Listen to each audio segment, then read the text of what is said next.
الحمد لله نحمده ونستعينه ونستغفره ونعوذ بالله من شرور أنفسنا ومن سيئات أعمالنا من يهده الله فهو المهتد ومن يضلل فلا هادي له أشهد أن لا إله إلا الله وحده لا شريك له أشهد أن محمدا عبده ورسوله صلى الله عليه وعلى أهله ومن تبعهم بإحسان إلى يوم الدين.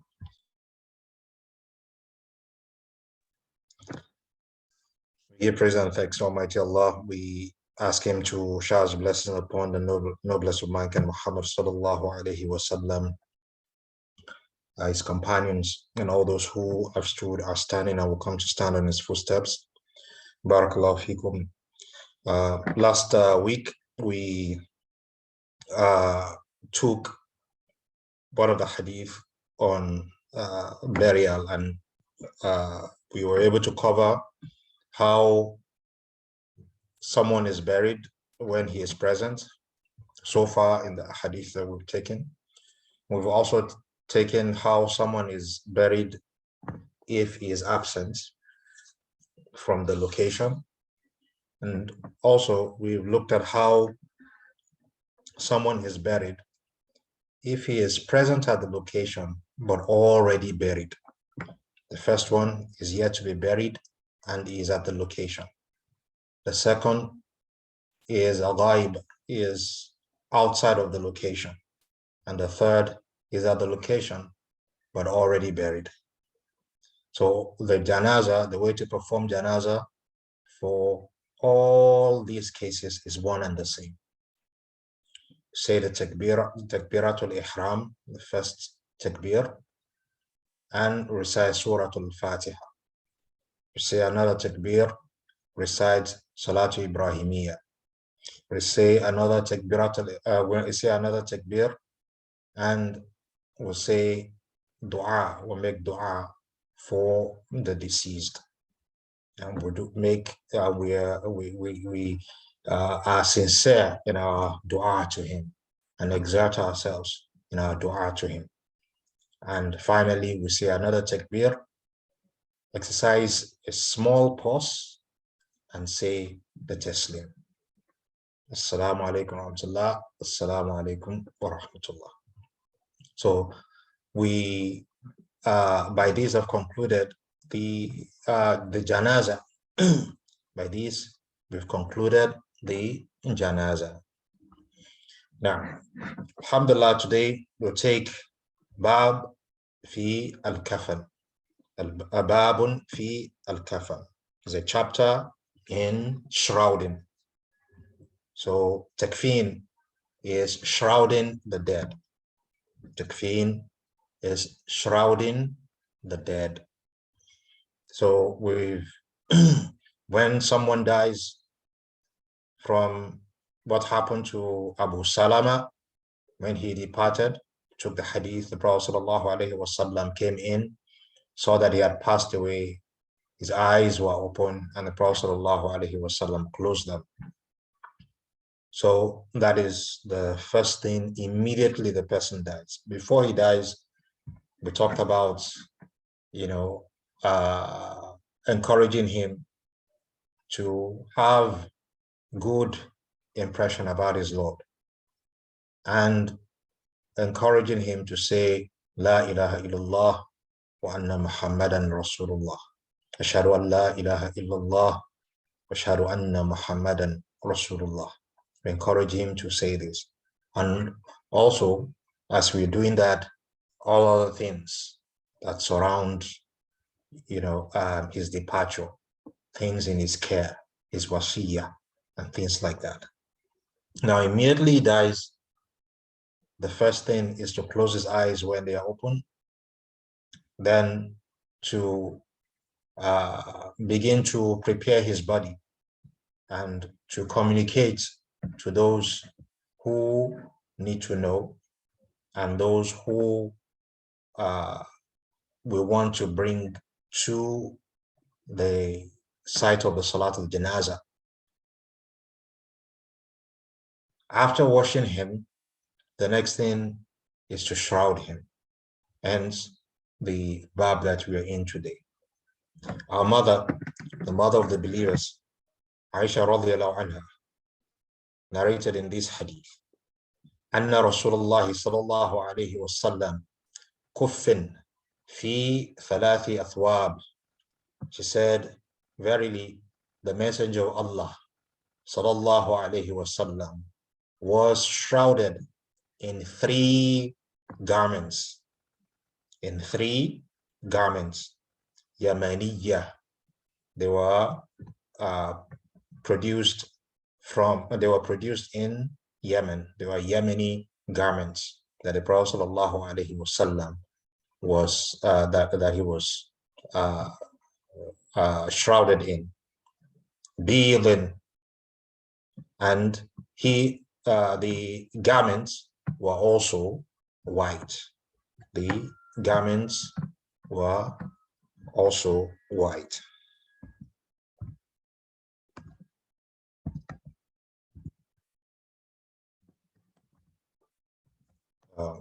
One second, please.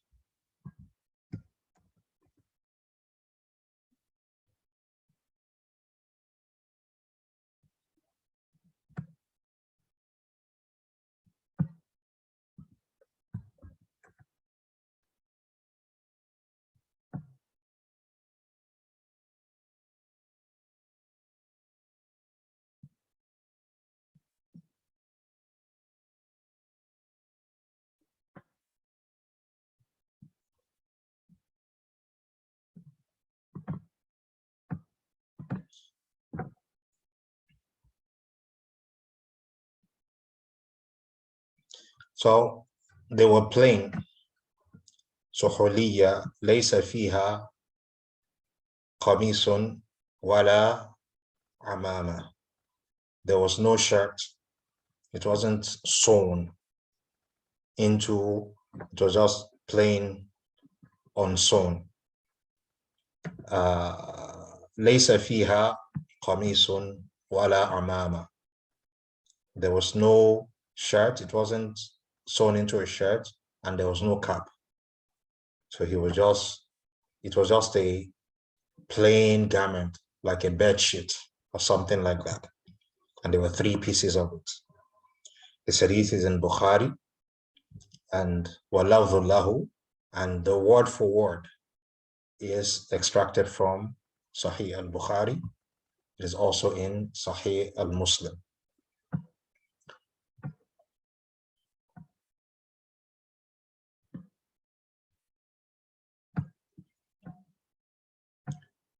Let's go to Tanbih. Rawi Aisha radiallahu anha. The narrator of the hadith, the mother Aisha radiallahu anha, we previously taken her biography. She is the mother of the Muslims, mother of the believers, like all the wives of the Prophet sallallahu alaihi wasallam were. And he had 9 wives. And she was the daughter of Abu Bakr as-Siddiq radiallahu anhu, the companion of the Prophet sallallahu alaihi wasallam, and the first Khalif after the Prophet sallallahu alaihi wasallam's death. The Prophet sallallahu alaihi wasallam married her when she was age 6, and she remained in her house until she was age 9 when she moved into the house of the Prophet sallallahu alaihi wasallam. Mawdu al-Hadith. And she died when, or rather, the Prophet sallallahu alaihi wasallam died when she was about 18 years of age. Radiyallahu anha. Mawdu al-Hadith. And also, she was one of those who memorize Hadith the most. She was one of those who memorized Hadith the most. There are usually about 7 that are counted as al-mukhthirun fil hadith, people who have memorized or narrated a lot of hadith from the Prophet sallallahu alaihi wasallam. The scholars have a little poem that we might try to memorize. It's short, They will say, Al-Mukthiruna fi riwayati al-Khabar. Those who narrated the most Khabar, Hadith, from the Prophet sallallahu alaihi wasallam. Min as-sahabati al-akarimi al-ghurar. From amongst the companions of the Prophet sallallahu alaihi wasallam, Abu Hurairah yalihi ibn Umar. You have Abu Hurairah.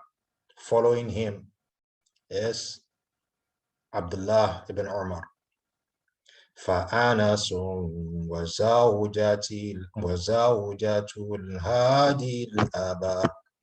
After him was Anas ibn Malik, and after that زوجته الهادي الأبر, the wife of the guide of human beings. ثم ابن عباس يليه ثم ابن عباس يليه. After that, Ibn Abbas, يليه Jabir, then Jabir ibn Abdullah. وبعده الخضري وهو الأخير. And after that is Abu Sa'id al-Khudri, and he is the last of the seven, who are al-Mukhthirun fil Hadith. Abu Hurairah, Abdullah ibn Umar, Anas ibn Malik, Aisha radiyallahu anha,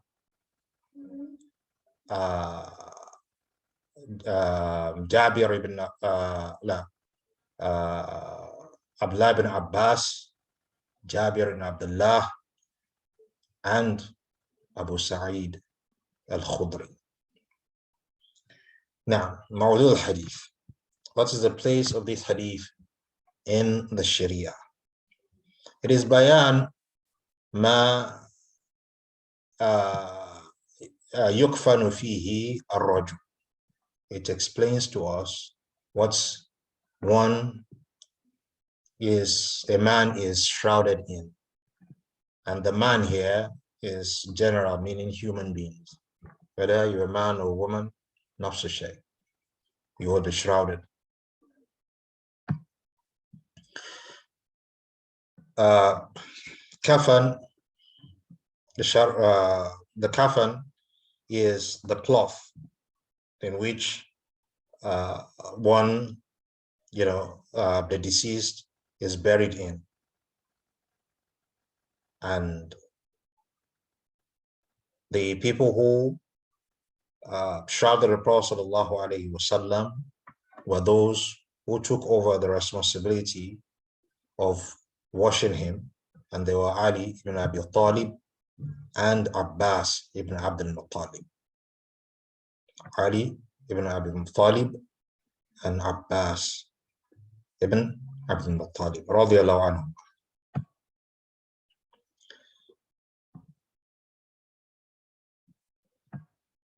Now, شرح الإجمالي. تخبر عائشة رضي الله عنها عن الكفن النبي صلى الله عليه وسلم عن عدده ولونه ونوعه. Aisha رضي الله عنها narrated to us concerning the shroud of the Prophet صلى الله عليه وسلم, what was used to shroud in the material. She mentioned the number, the color, and the type. It was a Yemeni garment. As type, it was white in color, and it was three-piece.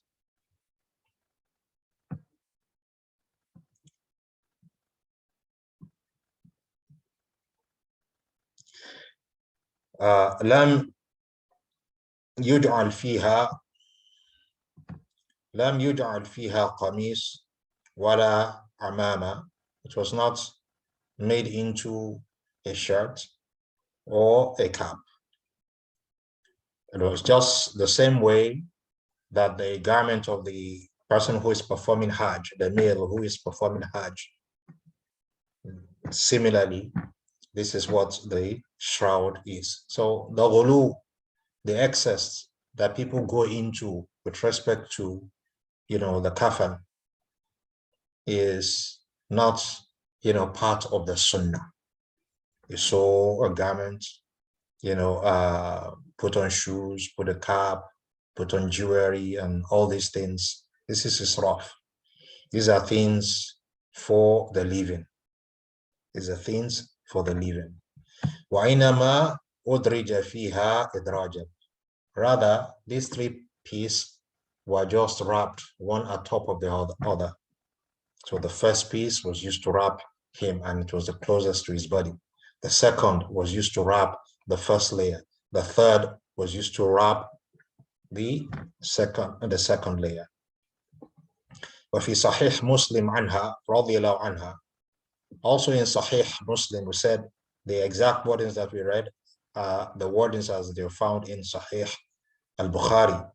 In Sahih Muslim, Aisha radiallahu anha said, أدرج رسول الله صلى الله عليه وسلم في خلة يمنية كانت لعبد الله ابن أبي بكر.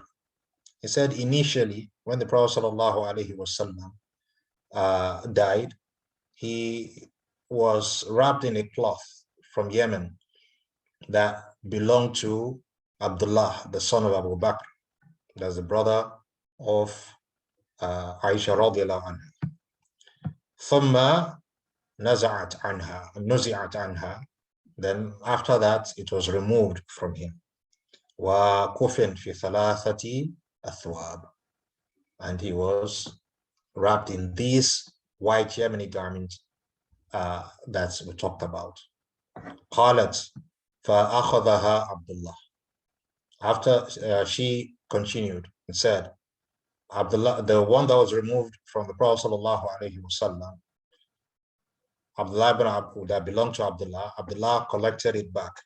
وقال والله لأحبسنها حتى أقفن فيها نفسي أو أقفن فيها نفسي. Said, I will hold on to this. By Allah, I will hold on to this until I am shrouded in it.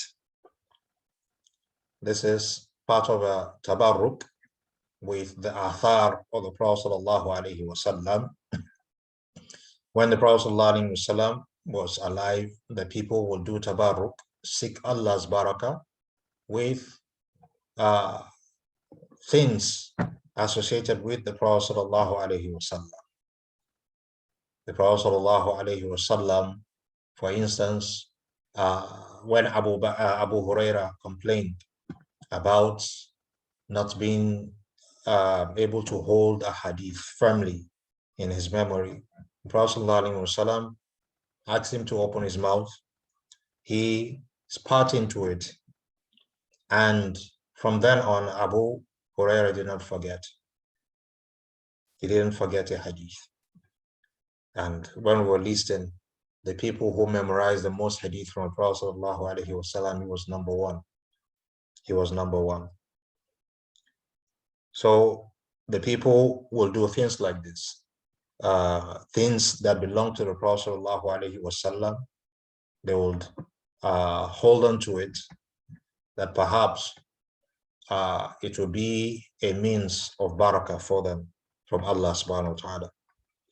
ثم قال لو رضيها الله عز وجل لنبيه لكفنه فيها.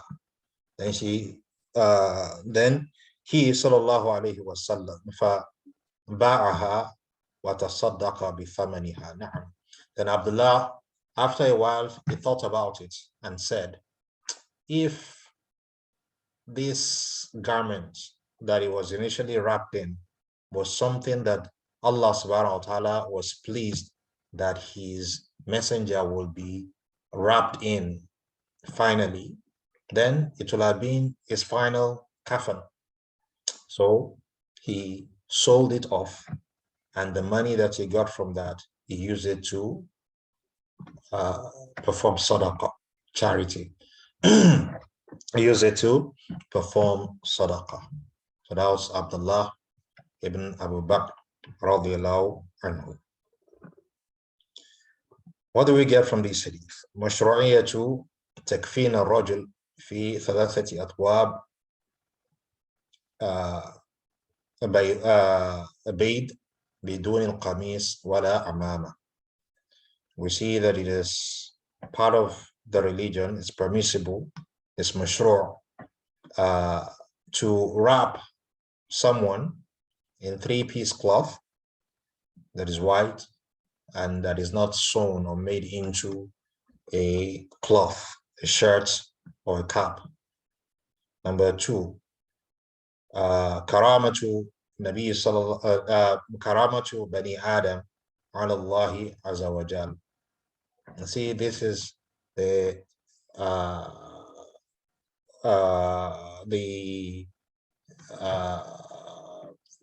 honor that Allah subhanahu wa ta'ala gave to Bani Adam. A dog would die, a donkey would die, a chicken would die. They will not go through these processes that we're talking about, janaza, takfeen, and things like that. They'll just be thrown into a pit, and that's it. Just be thrown into a pit, and that's it. And in fact, depends. They might even be eaten. Oh, it just died. Cut it up and eat it. Of course, that is not for the Muslim, but people do it. They will eat a maita, and we do not eat maita. حُرِّمَتْ عَلَيْكُمْ الْمَيْتَةُ. Animals that died on their own, we are not permitted to eat them. They are haram. Now let's go back to Tayseer and see what Sheikh Al-Basaam has said. كفن النبي صلى الله عليه وسلم بثلاثة أثواب ليس معها قميص ولا عمامة. قال النووي said the Prophet صلى الله عليه وسلم was wrapped in three garments, three-piece cloth, like we described. Then Imam An-Nawawi said in Sharh Sahih Muslim, معناه لم يكفن في قميص ولا عمامة. The Prophet sallallahu alaihi wasallam says this hadith means the Prophet sallallahu alaihi wasallam was not buried in a shirt or a cap or any turban or anything like that, anything placed on the head. وإنما كفن في ثلاثة أثواب غيرها. Rather, he was placed in other than that of three-piece material. ولم يكفن مع ثلاثة الشيء هكذا فسره الشافعي. And he was not buried with three other things, just three-piece plain garments. خلاص. Number two, استحباب البياض ونظافة في الكفن. So we see here that white is a preferred material for wrapping the dead. It's not haram to wrap in other. So that's why they use the word istihbab. It is mustahab. If any other color was used, la bas. If any other color was used, la bas. And there are hadith that talked about black and white stripes also. So it is mustahab to use a kafan that is white in color, and this also speaks to the cleanliness that is also required. It wasn't spotted, dirty, or anything like that. Number three, أن هذه الحال هي أكمل حال تكفين الميت. This manner that was used, that was employed from the Prophet ﷺ, was the most complete way of shrouding, meaning using three-piece, wide, plain material. لأن الله تعالى هدى أصحاب نبيه إلى أكمل حال يريدها له. وكما عرفوا ذلك من سنته أيضا. And this Allah guided them to it, this way of shrouding him. And they also got it from the way the Prophet ﷺ had ordered other people to be shrouded. Now, what if the material is not enough? لا يكلف الله نفسا إلا وسعها. Mus'ab ibn Umair, when he was buried, there was a poverty in the land. So when he was buried, the material that was available, when it was pulled to cover his head, his feet would be exposed. When it was pulled to cover his feet, his head would be exposed. So the Prophet ﷺ asked them to let it cover his head, and they placed leaves on the part of his legs. These are people who struggled for the deen, and nothing of this life came to them before they departed. Allah delayed everything to the hereafter for them. How fortunate they are. Alhamdulillah. May Allah reward them. Number 4, وفيه جواز الزيادة في وفيه جواز زيادة في الكفن. In this, we also see that using 3 pieces is not israf. Rather, it is permissible and mustahab at that. So, see a ziyada in kafan. 1 covered everything, but they use a 2nd and they use a 3rd. Ala lifafa al-wahid. Using 3, other than, above 1. ولو وجد من يعارض في ذلك من وارث أو غريم.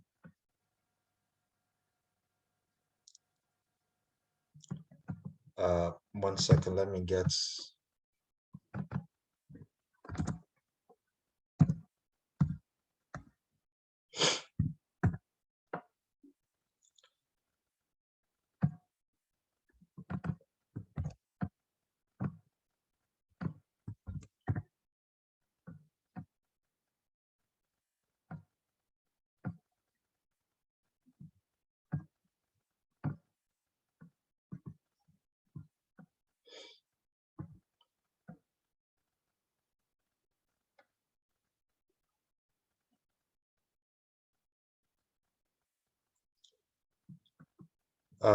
ولو وجد من يعارض في ذلك من وارث أو غريم. I don't know what the context is this, but what it will literally mean is that even if one is found who opposes that, whether he be an inheritor or one who is loaned him money, a creditor from Garama. Now, perhaps, Allahu A'lam, perhaps whether that will be somebody who is an inheritor saying, don't bury in more than 1, so that the inheritance will be enough. If it's like the situation that we painted that the companions lived through in the early stages of severe poverty. Or somebody says, he owes me, he has 3 pieces of clothes left, leave 2, just shroud him in 1 so that I can get my debt from the remaining 2. So that could be a possible interpretation of what the Sheikh said here. Allahu A'lam. Fa'ida al-mustahab fi al-kafan rajul an yakun thalathata lafa'if. Said, what is mustahab? What is fard on the community is to shroud him with 1 piece. The 2nd and 3rd, mustahab. So what is mustahab?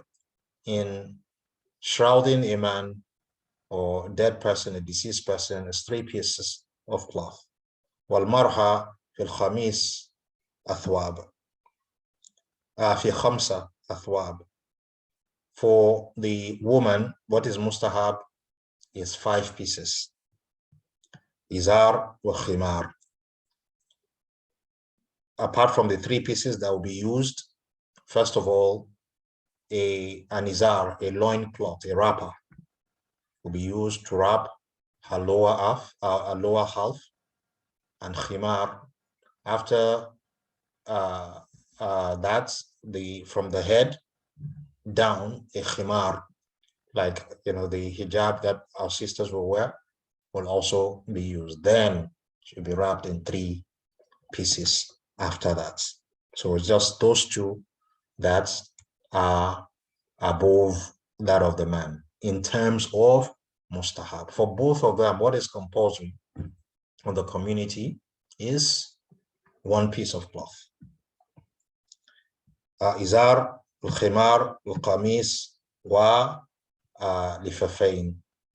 Wal-wajib an yusatir jamil badan al-mayit. What is wajib is that the entirety of the body of the deceased be covered. Of course, as we said, if there is enough cloth to cover. If there isn't enough cloth to cover, la yukallifullahu nafsan. Of course, that would be a case of darura. But by default, what is compulsory is that the entirety of the body should be covered. If 1 piece does that, then one has done that which is compulsory. But what is mustahab is what is better. Then you use 3 pieces of cloth for the man, 5 pieces of cloth for the woman. Let's see if there's any addition. No. No, wait. Answer. Okay, in Tayseer, the Sheikh rahimahullah goes to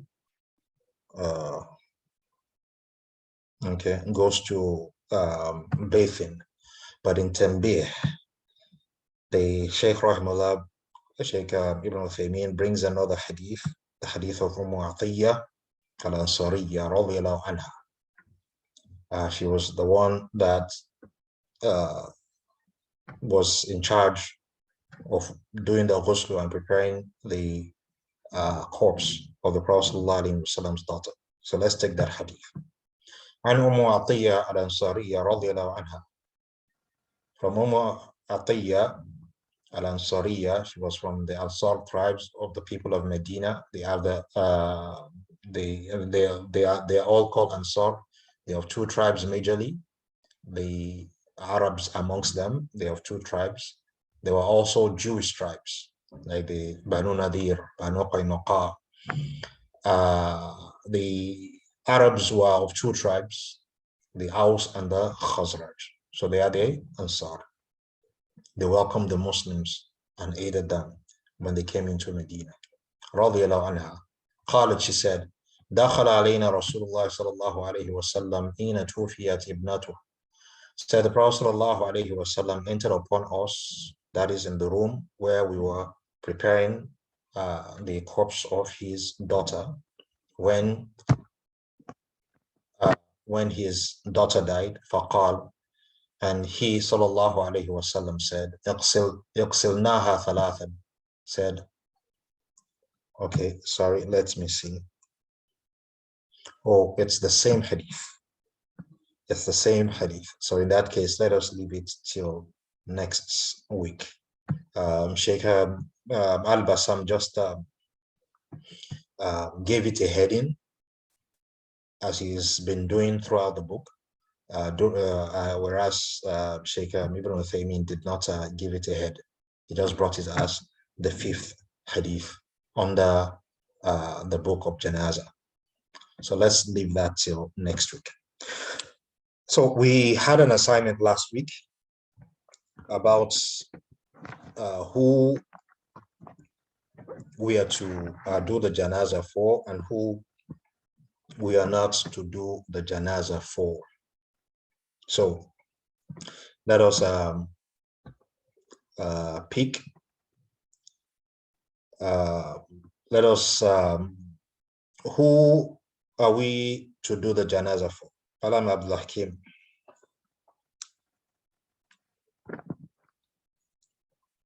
Malam Abdul Hakim, inshallah. Who are we to do the janazah for?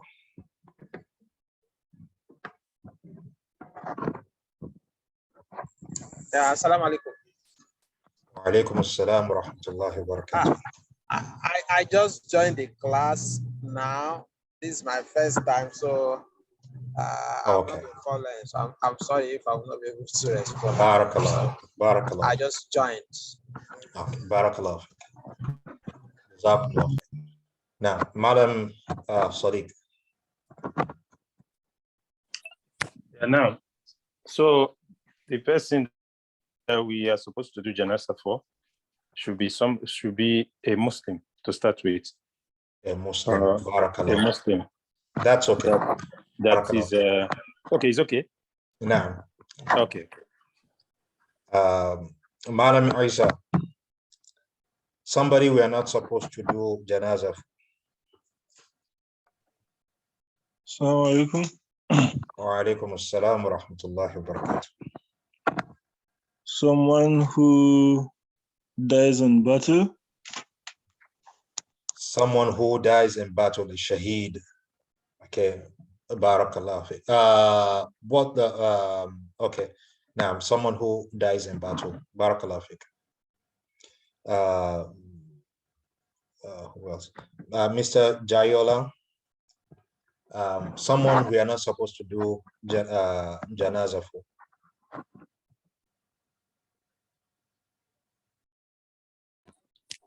Assalamu alaikum wa rahmatullahi wa barakatuh. Wa alaikum assalam wa rahmatullahi wa barakatuh. So somebody whom we have not confirmed that he or she is dead. Okay, Jazakumullah khair. Somebody who we have not confirmed that he or she is dead. What I will add to that is until a verdict from the court comes, and say, okay, he is ruled to be dead, even though we do not,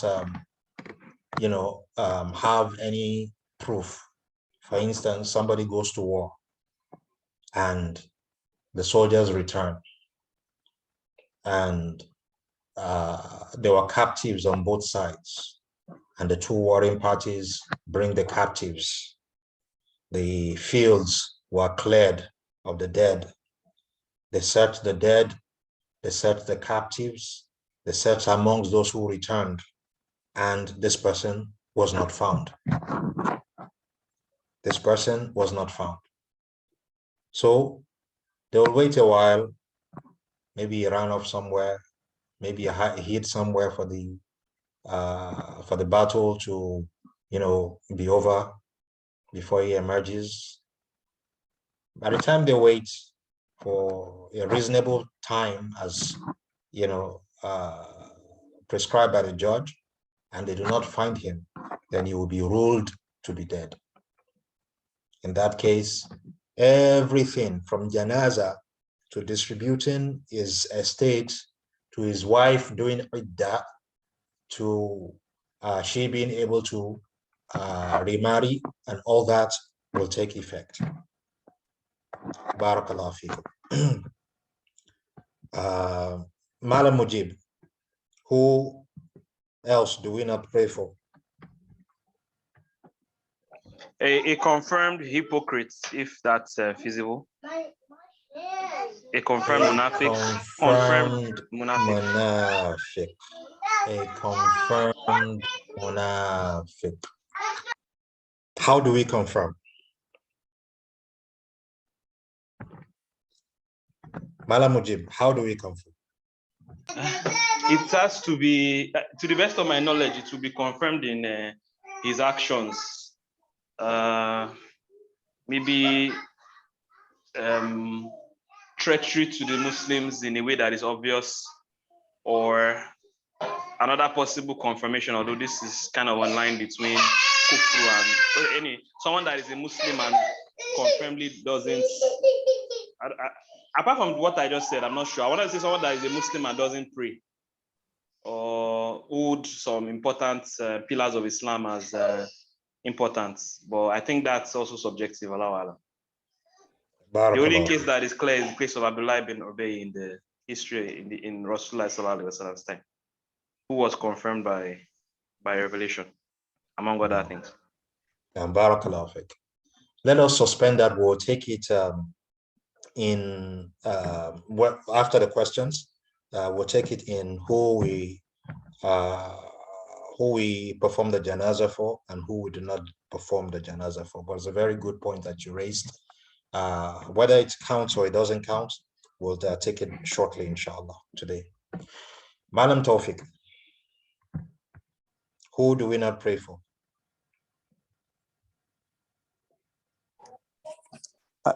Assalamu alaikum.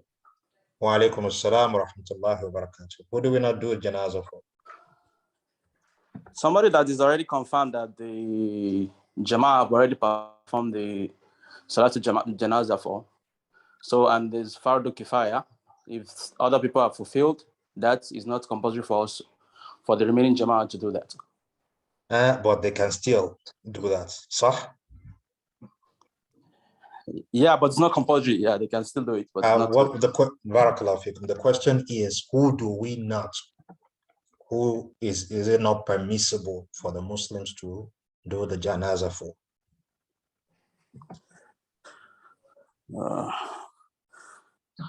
Of course, a kafir. Aha. Barakallahu fikum. Everybody has dodged the kafir since. Barakallahu fikum. Barakallahu fikum. Now, so let us take something on that.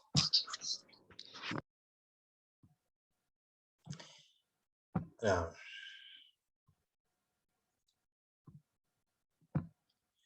so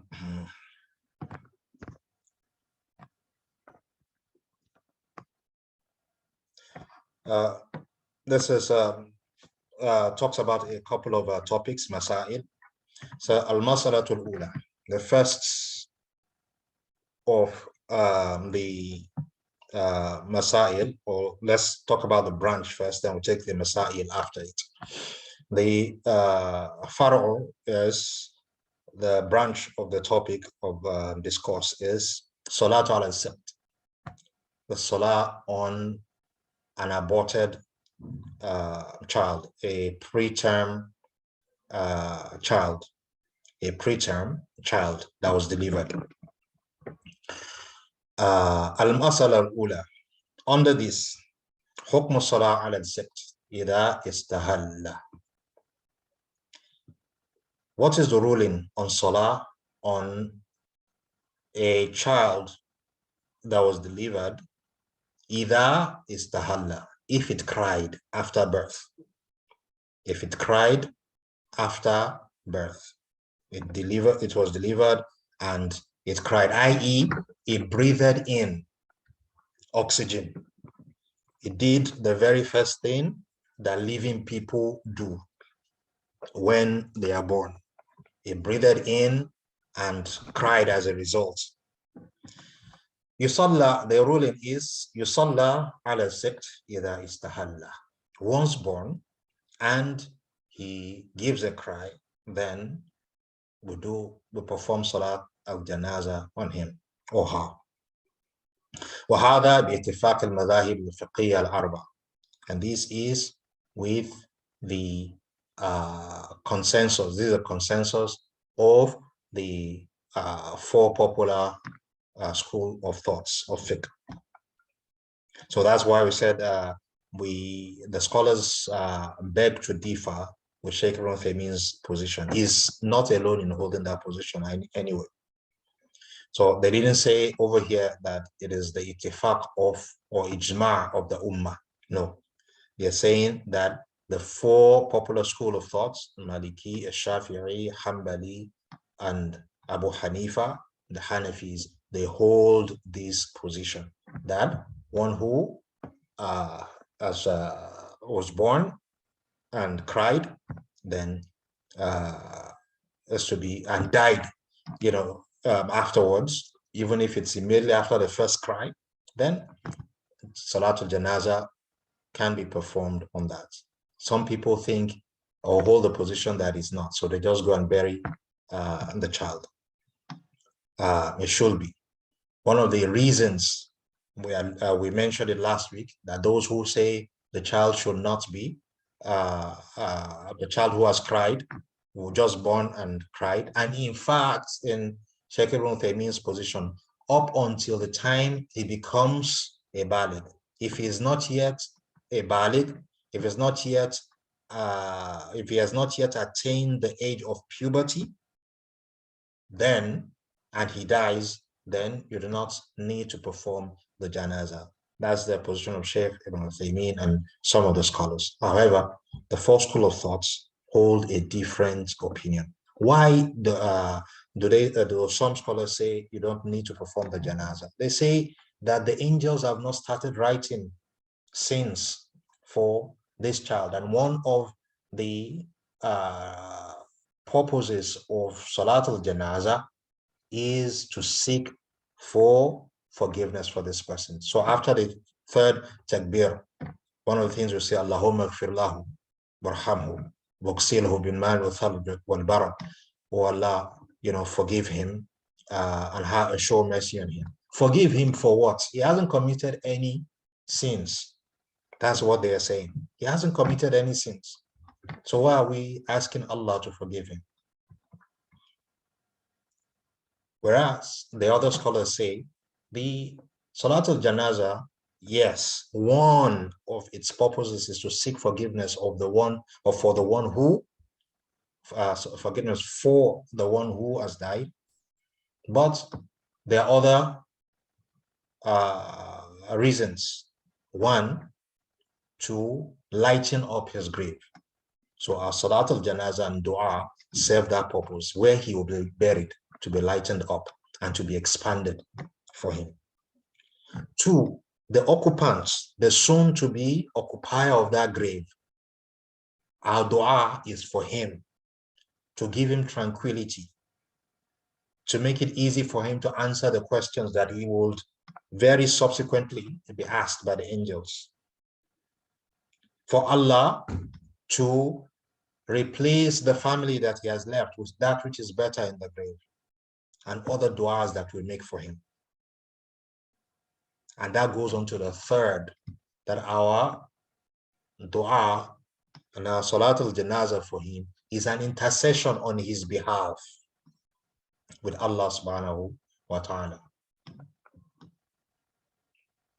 to have mercy on him, to provide for him in his grave, and several other things that we sincerely request Allah subhanahu wa ta'ala to provide for him. So our dua targets these three: the grave, the occupier, and the occupier of the grave, and his Lord. So therefore, he is in need of our dua, whether he has attained puberty or he hasn't attained puberty. And Allahu A'lam, that seems to be the more correct opinion. Not based on numbers. Our deen is not a deen of democracy. No, it's not a deen of numbers. Rather, it's a deen of evidences. So it is the position of the Hanafi, the Maliki, the Shafi'i, and the Hanabila, the Hanbali school of thought. وَذَلِكَ لِأَنَّهُ قَدْ ثَبَتَ لَهُ حُكْمُ الدُّنْيَا. And that is because by coming into the world, he was born into the world, one. Two, he did the very first thing that all human beings, or indeed all animals do. He breathed in life, he breathed in oxygen. So that is confirmed for him. So قَدْ ثَبَتَ لَهُ حُكْمُ الدُّنْيَا فِي الْإِسْلَامِ وَالْمِيرَاثِ. So even if he dies like that, he was born into the world. Immediately he was born, he gave a cry, and immediately after that, his father died. Immediately after that, he too died.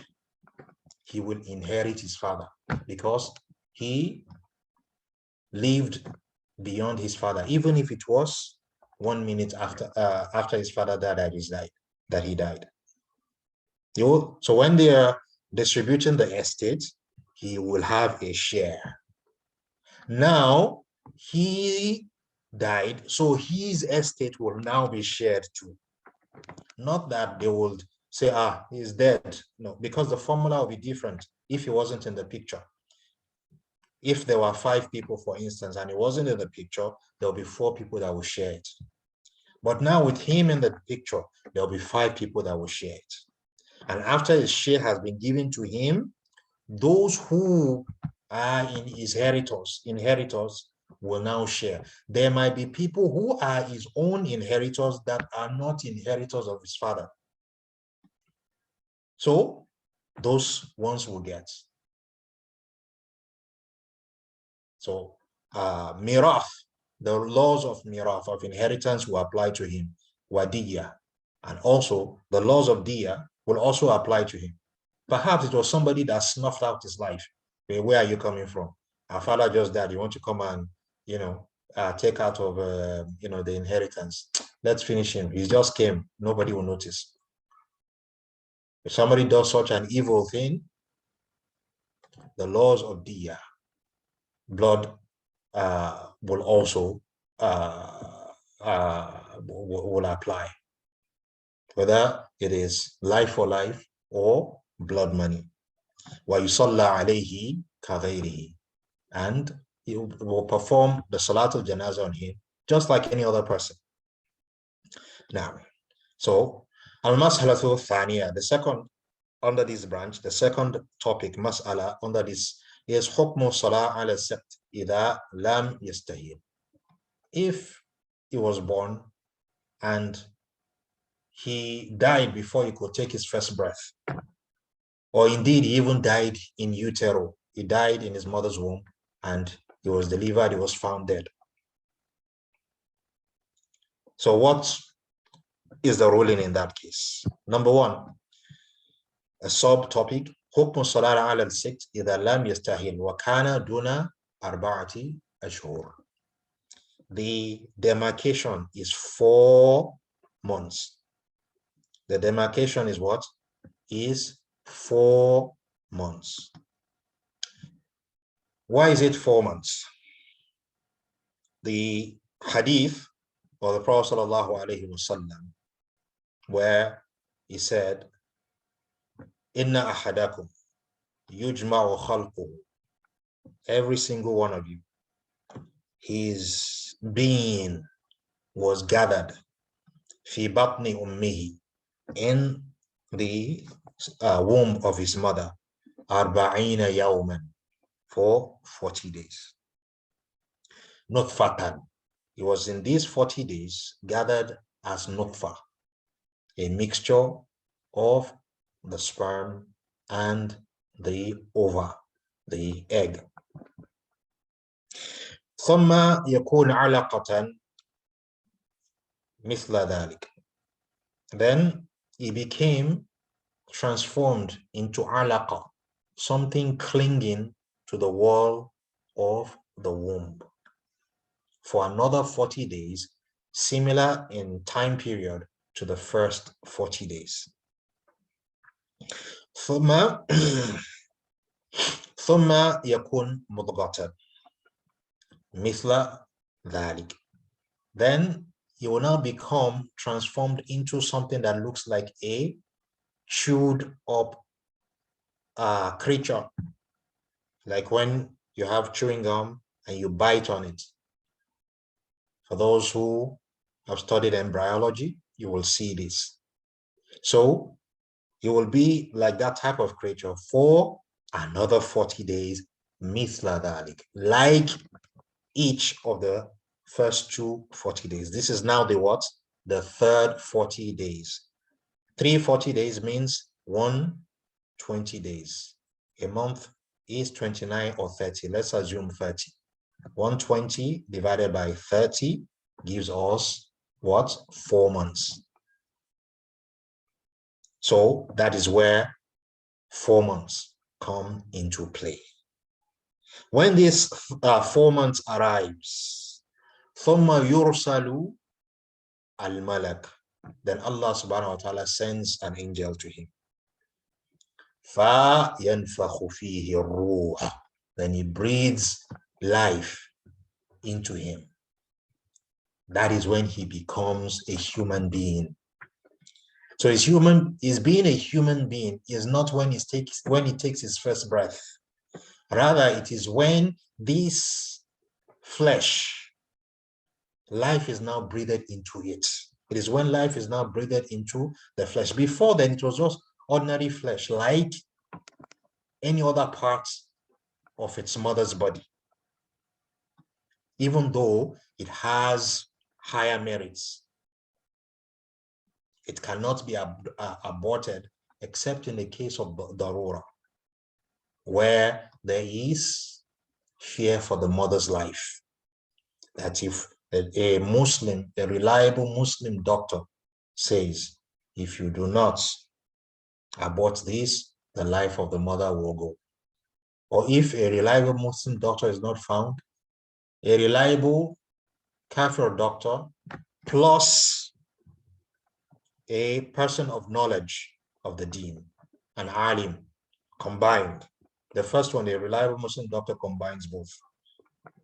So if you can't find the two in one person, then we'll look for them in two people, in two separate people. So we'll now say, if this fetus is not aborted, then this woman will lose her life or will suffer irreparable physical damage. Like maybe, she can have a stroke or something, like that. So if they say that, then, so it is different from any other part of the woman's body, because if it is left uninterrupted by Allah's qadar, it will become a human being. Whereas all other parts of the woman's body, if they are left, they'll remain what they are. So that's where they differ.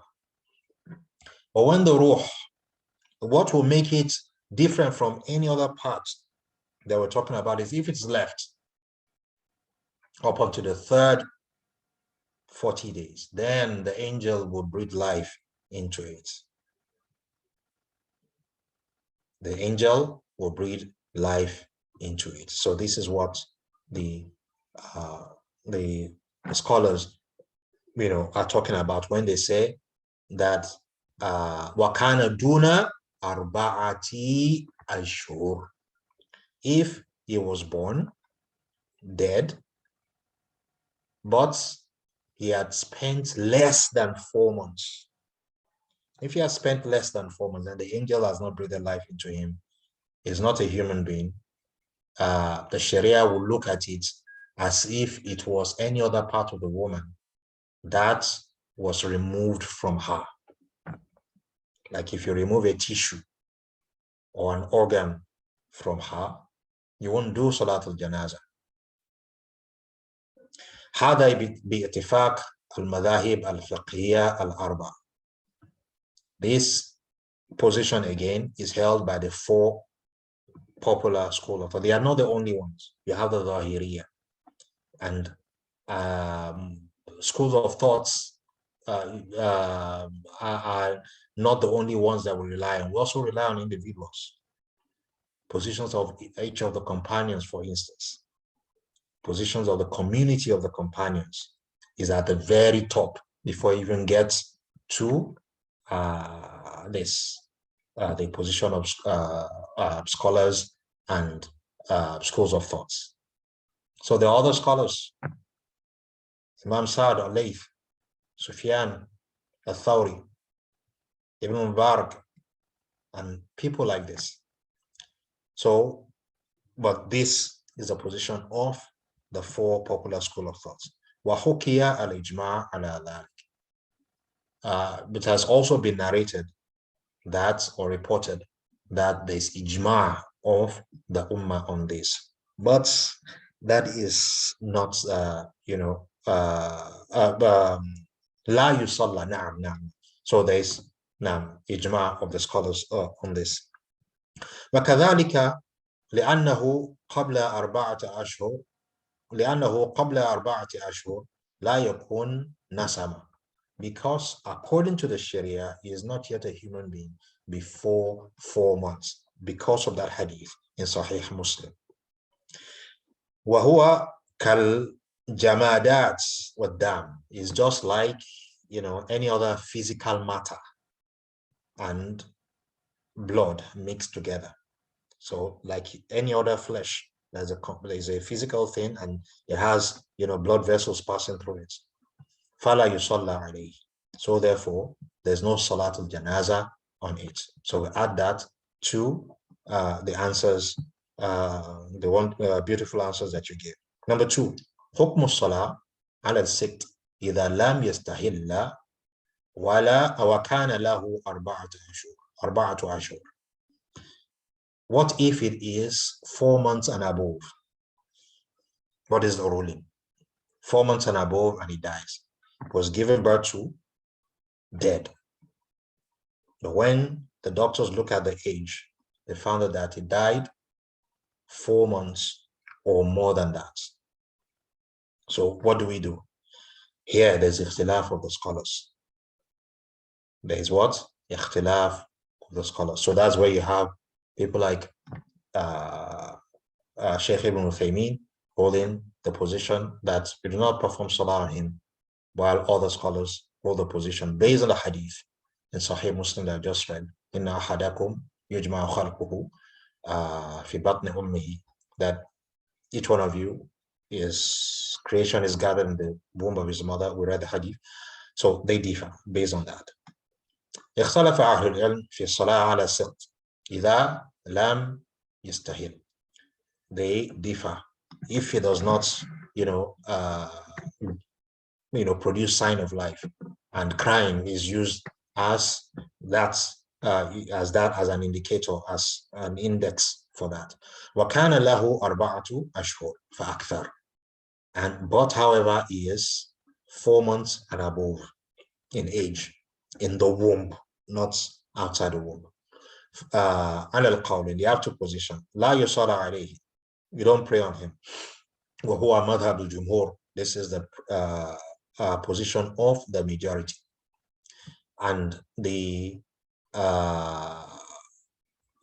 second position, يصلى عليه. You pray on him. وهو مذهب الحنابلة. This position of the Hanabila school of thought. Ahmad bin Hanbal school of thought. وقول الفقهاء المحدثين. It is also the position of the scholars of fiqh of hadith. Scholars of fiqh of hadith. وقال به بعض السلف. And a group of our prior predecessors also hold this opinion. واختاره ابن باز.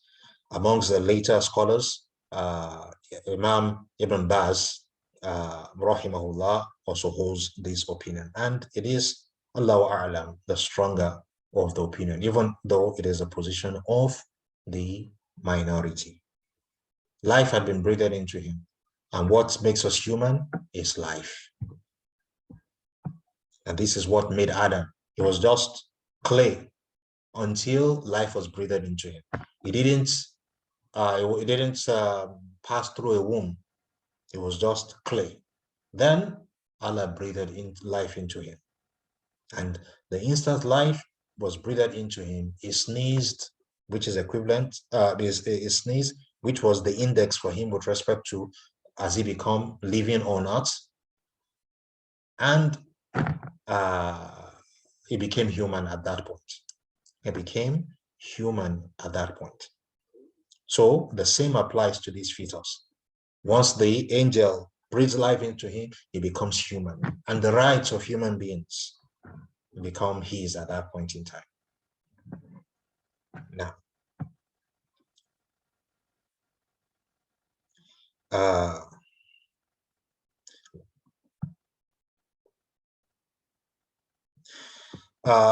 what are the evidences for this group of scholars, apart from what we've mentioned of the hadith in Sahih Muslim about the creation of people in the womb, of humans in the womb? Said, hadith al-Mughira bin Shu'bah, ani Nabi sallallahu alayhi wa sallam. There's a hadith from al-Mughira by the Prophet sallallahu alayhi wa sallam, from the Prophet sallallahu alayhi wa sallam, where he said, as-siqtu yusallu يصلى عليه ويدعى لوالديه بمغفرة ورحمة. But this is more, the scholars of Hadith say is most likely the words of Al-Mughira and not that of the Prophet ﷺ. Says that the aborted fetus, you perform salah upon him. Al-Mughira was a companion of the Prophet ﷺ, radiallahu anhu. So he said the aborted fetus, you pray on him. وَيُدْعَى لِوَالِدَيْهِ بِالْمَغْفِرَةِ وَرَحْمَةِ. And his parents, when it comes to seeking forgiveness for the fetus, you substitute it by saying that Allah should forgive his parents and show mercy upon them. Since he has not committed any sins yet. I mean, he died before he was born, but not before he became a human being. ثانيا لأنه نسم نفخ فيها روح ويصلى عليه. Based on that other hadith, said he has become nasama, he has become a human being, and therefore life has been breathed into him, and the rights of a human being, which is janaza, he deserves it. And he's a Muslim. Everyone is born as a Muslim. It is the parents that change them to either this or that. The second far'u is أحكام الصلاة على أصحاب الكبائر وأهل البدعة وغير المسلمين. Janaza, the ruling on performing Salat al-Janaza on people who commit grave sins, kaba'ir, the sins, we've talked about their definition, their gradation previously. You have sagair, small sins, you eye somebody, things like that. They are sagair. Then kaba'ir are things where sins that Allah subhanahu wa ta'ala has either prescribed a punishment for, like stealing. السارق والسارقة فاقطعوا أيديهما. The thief male and the thief female cut their hands. So there's a Sharia punishment for that sin. So it is a kabira from the kaba'ir. Kabari plural, kabira singular. Or it is something that Allah, threatens the person or with punishment, either in this world or the hereafter. Allah says, "Man yaqtul mu'minan muta'ammidan." Whoever kills a Muslim intentionally, فَجَزَاؤُهُ جَهَنَّمْ. His reward is Jahannam. خَالِدًا فِيهَا. He will stay in there forever. وَغَضِبَ اللَّهُ عَلَيْهِ. And Allah will be angry with him. وَلَعْنَهُ. And he will curse him. And things like this. So, this is, a kabira, killing a Muslim.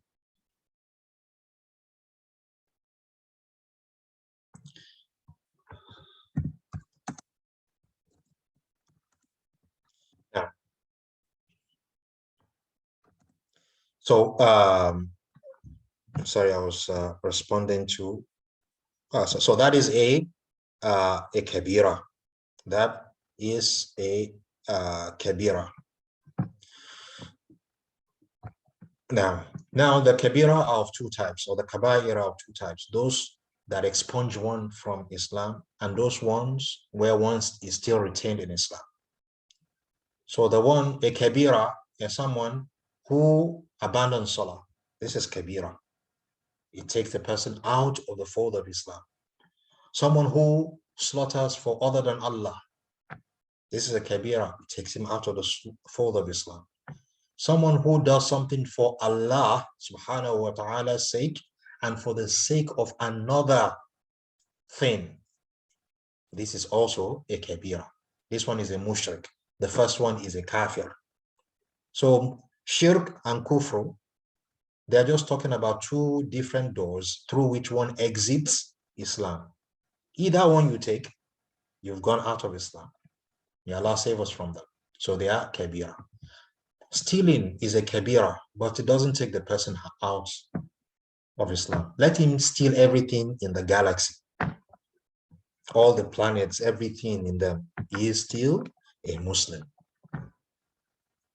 If, you know, at the time of doing that, he's a Muslim and he hasn't done any other kabira that takes him out of the fold of Islam.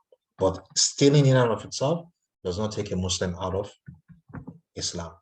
Once he does not say, yes, it is allowed in Islam to steal, then it is that justification, saying what Allah, you know, did not say,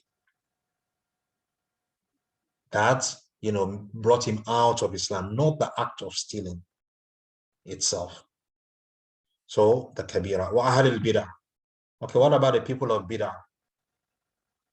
People who, you know, will prescribe one as thing of the deen, in quote, for you to do, when Allah subhanahu wa ta'ala has not prescribed such. Do we perform Salat al-Janazah on them? Let us include in this, those one will be munafiqun. The munafiqun are those who are in essence kuffar, but they present themselves as Muslims. So let's take the first one. Salah ala ashab al-kabair.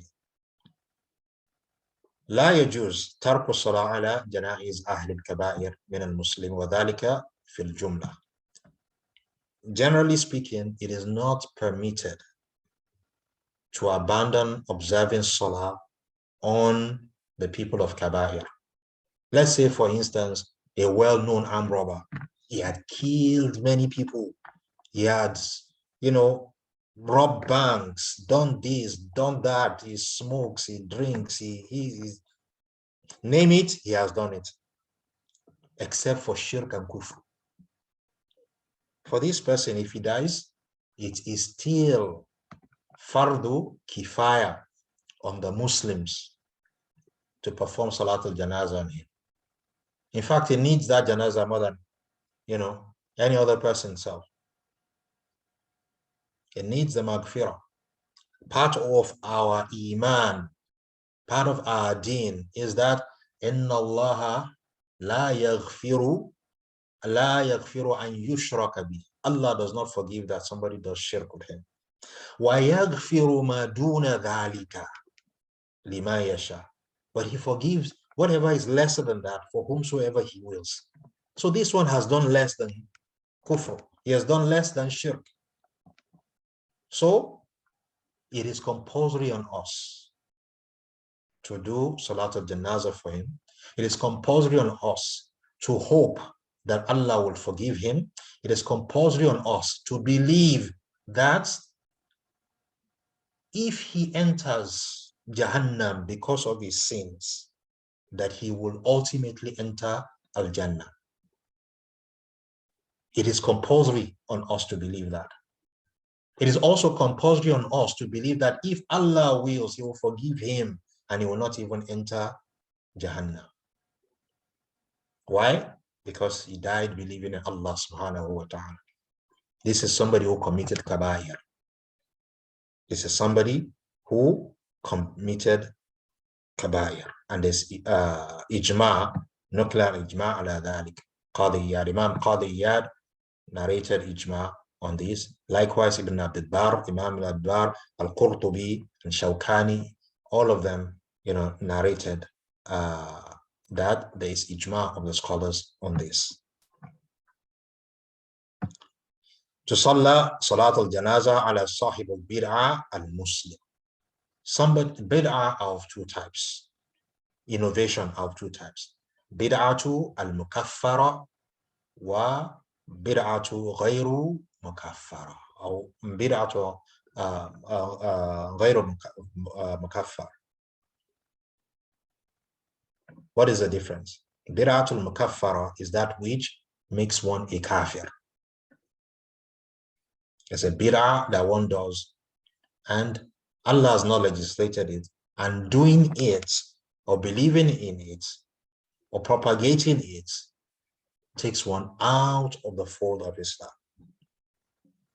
Like what many of these people do go to meet one alpha in quotes, and he does things of shirk, for them, and they believe in it, then this takes the one who does it and the one for whom it is done out of the fold of Islam. There's a bid'ah that takes one out. Or someone who does a bid'ah like Adhkar in Jama'ah, this is a bid'ah, but it doesn't take one out of the fold of Islam. It doesn't take one out of the fold of Islam. Sometimes when you observe Salah, Salaam alaikum rahmatullah, Salaam alaikum rahmatullah, you see people holding their heads. You see people, some, hitting their heads, not just holding it. You see some people, they'll blow, on their fingers and use it to rub their eyes and things like this. These are bid'ah. You see somebody performing one type of salah without any reference for it in the Quran or Hadith and things like this. You see somebody make one adhkar where he has no evidence for bid'ah in different acts of ibadah, but they don't take one out of the fold of Islam. One, that is the case, that he hasn't been taken. If he has been taken out of the fold of Islam, then he's a kafir. He exited through the door of bid'ah. But what is important is the exiting of the fold of Islam. If he did bid'ah and it's not the bid'ah that has an exit door, then he remains a Muslim. He's just a mubtadi'ah. We'll warn against him. We'll warn against what he does, but we'll confirm and affirm that he is a Muslim. Therefore, we'll do what? We'll perform salah on him. We'll perform salah on him. وهذا باتفاق المذهب الفقهية الأربعة. And this is the ittifaq of the popular four school of thoughts, قول جمهور الفقهاء. And it's also the position of the majority, meaning there's a minority that say otherwise. But once he's a Muslim, it is compulsory. When Najashi died, one of the things the Prophet ﷺ said was that you should perform salah on your brother.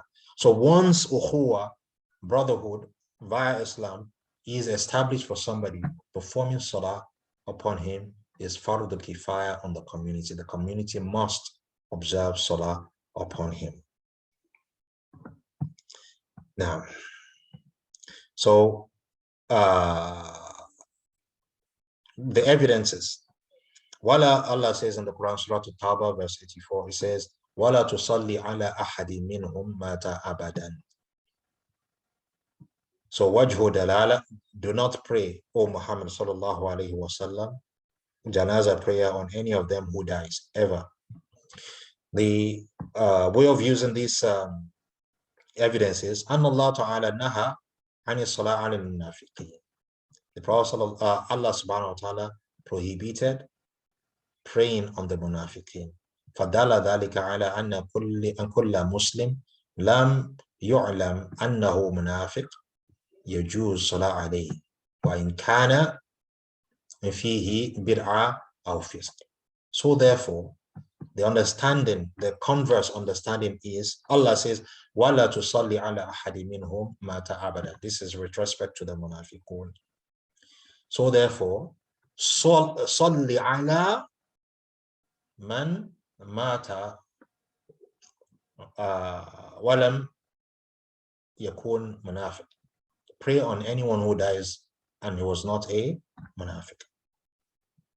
So that converse understanding is what establishes that we pray for anybody, even if he was a mubtadi'ah, he used to do bid'ah, or he used to commit a lot of grave sins. Then there's a hadith of Salama ibn Aqu في قصة رجل صاحب الدين. Someone about a man who died and he was a debtor. He had a lot of debts on him. The Prophet ﷺ said, Sallu ala sahibikum.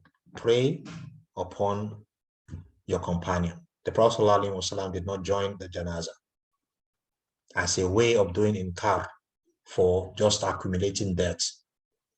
You know, there are a lot of people in prison today for going to borrow money from banks and things like this. So for people like this, who are people of Khabaria, what the scholars say when they combine this statement of the Prophet ﷺ, that go and pray on your companion, with it being fardu kifaya to pray on a Muslim, is that when a non-pious person dies, a criminal, but is a Muslim, if he dies, a mubtadi', a person of bid'ah, if he dies, that the Muslim community must provide an adequate number of people to perform his janazah, to bathe him, to shroud him, to perform salat al-janazah on him, to bury him. However, the people of piety in that society should not, it is makruh for them to attend his janazah, so that it will be a show of disapproval for that person, so that those who are living will take admonition from that and not imitate him. So if this faida, these benefits will be obtained, then it is makruh for the people of piety to attend his janazah. Let other people, his relatives and people like this, let them go and bury him and do the salat al-janazah on him. So once they are enough, then they've lifted the obligation on the community. They lifted the distance on the community. But if one is in a community where the norm is sins, people do not even understand the deen, the basic rudiments of the deen, and the imam or the pious people not attending will cause a backlash, will make people say, this thing we are not even doing again, this thing you are calling us to, this religion we are not doing again. Then in that case, there is no faida.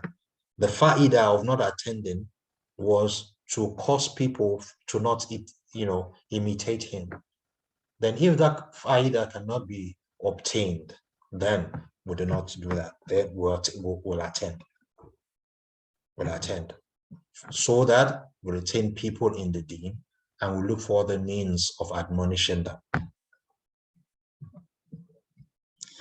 Now,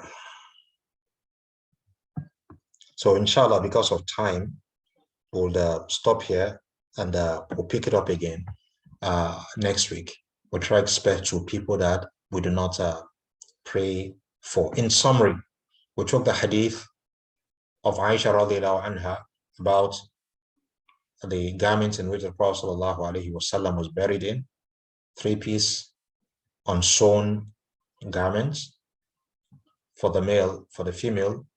Before those 3 pieces, a loincloth, the izar, and the khimar from head to toe, then should now be wrapped in 3 like the men, making 5 for the female, 3 for the male. This is mustahab.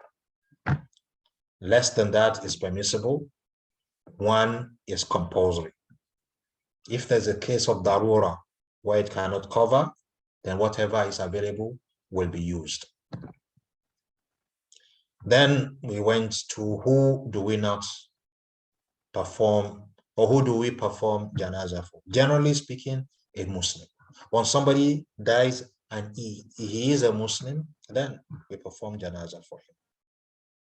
If it's somebody that we know that truly, maybe via revelation during the time of the Prophet ﷺ, or through a confession of his, or something like that, we know that, oh, he was just fasting with the Muslims, observing Salah with the Muslims and things like that, but he was truly not a Muslim, then in reality he's a kafir, he's a munafiq then. But if somebody we just see is neither here nor there, we judge by that which is apparent, that he is a Muslim. His case with Allah. If he's truly a kafir and we thought that he was a Muslim, then his case with Allah will not, because say because we observe janazah on him that you're now making him a Muslim. No. So his case with Allah. We just judge by that which is apparent. If that is which is apparent to us is that we have clear proof that he's a kafir, then we treat him as that. If we are not sure, then we go with the basis. What did he use to project? If he projected Islam, then we, treat him as a Muslim, and his affairs lie with Allah subhanahu wa ta'ala. So we'll stop here. Inshallah, subhanakallahumma bihamdik, nashhadu an la ilaha illa anta, nastaghfiruka wa atubu ilayk. Assalamu alaikum wa rahmatullahi wa barakatuh. Wa alaikum assalam wa rahmatullahi wa barakatuh.